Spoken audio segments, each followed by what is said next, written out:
The Chicago Bulls are only one practice into this training camp period, and has Isaac Okoro already started to separate himself in the battle for the starting small forward? We'll talk a little bit about that and more right after this.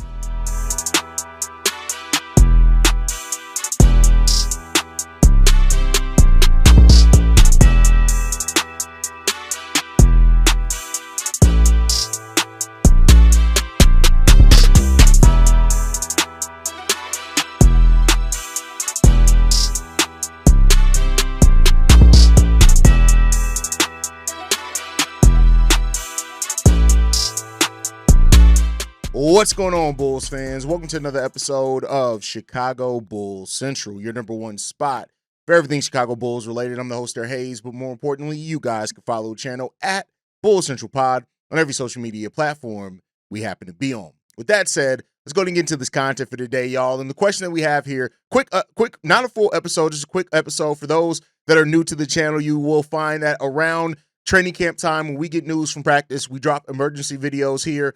And so coming out of practice today, Isaac Okoro met with Chicago Bulls media for the first time, as did Billy Donovan as well, talked to the media.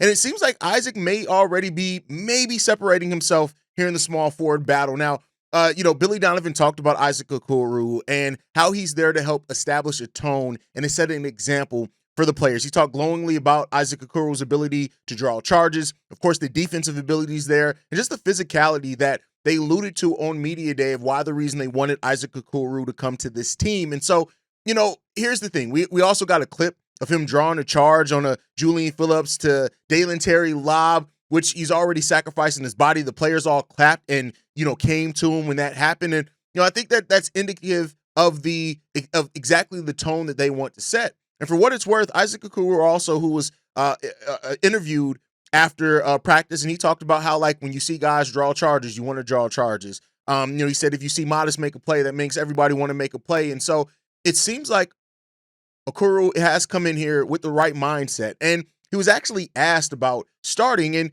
his thing said, I'm going to do whatever Billy Donovan asked me to do. Whatever I need to do to contribute to this team, I'm going to do that if it's starting, if it's coming off the bench.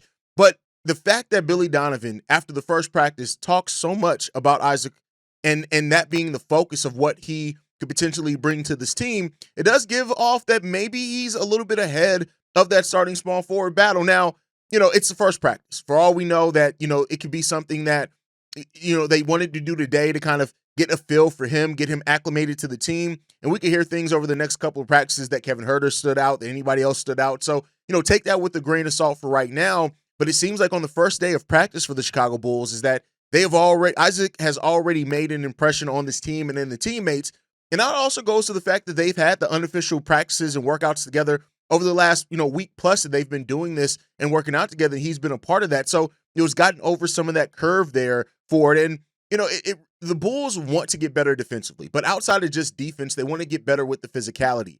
Isaac has a potential to bring that to this team. Now, it can't just be Isaac Okoro. It has to be what they're doing as a team. You look at, for example, when Alex Caruso was on this team, the Bulls did have a top defense, but it got to that because everybody kind of bought in defensively. This has a team, when you look at Josh Giddey, how he played down the stretch defensively. You have Modest already talking about that he wants to be an all defensive team type player, right? If you get the players to buy into a culture of all sacrificing and being involved defensively, that's how you grow a team. And that's how you get to the place of your team's able to have a modicum of success defensively.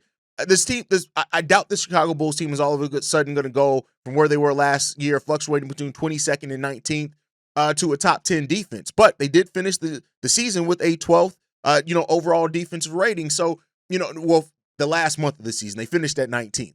Let me correct myself on that one, right?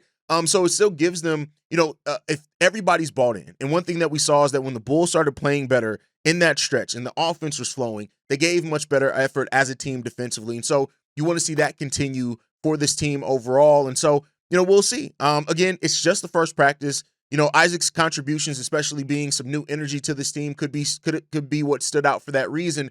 But it seems like, and especially with Billy Donovan already only mentioning Kevin Huerter and Isaac Okoro in the race for the starting small forward, it kind of tells you the mindset that Billy Donovan's looking at, right? Is that if Isaac's in there, he wants that defense. And I think it also speaks to the role that Ayo Dosunmu is going to have off the bench. We'll talk about that at a later date. But I think that Isaac is doing the things that Bulls need him to do, and that he's there to set a tone and bring something that this Bulls team was missing.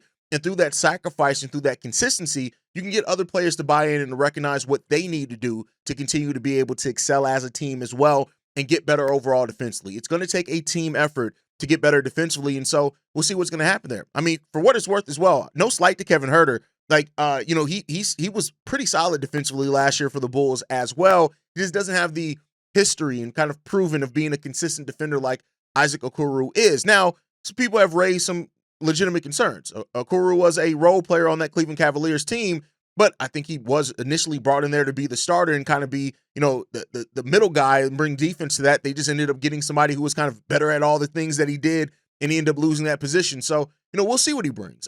It's going to be interesting, but hearing how he wants to set the physicality, how he wants to, lock down the team's best player, and what that also does for a player like Buzelis, even on defense with his blocks.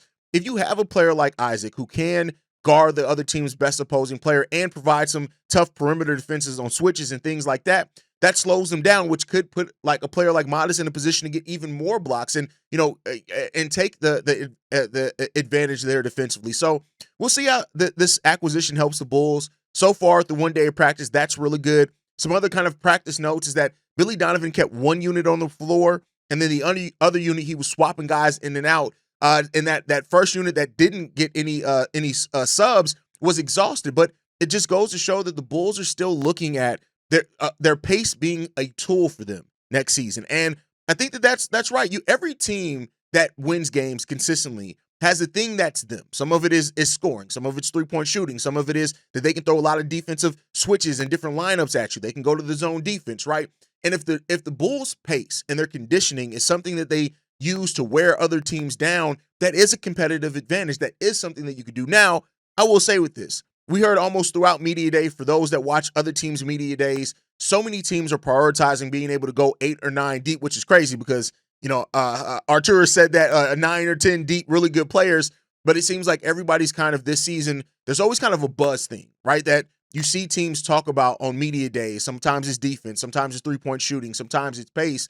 And it seems like this year, a lot of teams are prioritizing the depth on their roster and having the ability to go pretty deep into that rotation. And, if the Bulls are ahead of the curve, they're great. I mean, if they're able to do it and do it consistently and they can use that to give them a competitive advantage, amazing. So we'll see what happens in there. We've had a very few clips to come out of practice so far as well. I've been posting those to the channel as we get to them. So make sure you guys hit that subscribe button. If you're not subscribed, we're 10 subscribers away from being at 25K. So listen, if you guys can hit that subscribe button, if you're catching this video, help us get to 25K. We're going to do a giveaway again at 30K. So, we're still a little over 5,000 away from that. But, that's the goal. That's the next time we're going to do a big giveaway. And when I say big, we're doing a big giveaway. I've already come up with, when we get to 30K, exactly what I'm going to be doing as far as the giveaway. It is going to be the most expensive giveaway we've done yet. So there you guys go, as a little tally on that one. But that's my time. Just a quick update episode. We'll have the full episode dropping for you guys tomorrow morning. Make sure you guys are following us at Bulls Central Pod. You can send us any feedback, questions, comments, concerns, bullscentralpod@gmail.com. And lastly, if you want to leave a text message and our voicemail for the mailbag, the number to do so, 773-270-2799. We are the #1 spot for everything Chicago Bulls related, but that is thanks to you, lovely and beautiful people. And like we like to end every episode on, go Bulls. Love you guys. See you ready for Can, y'all. Peace. This has been a presentation of the Break Media.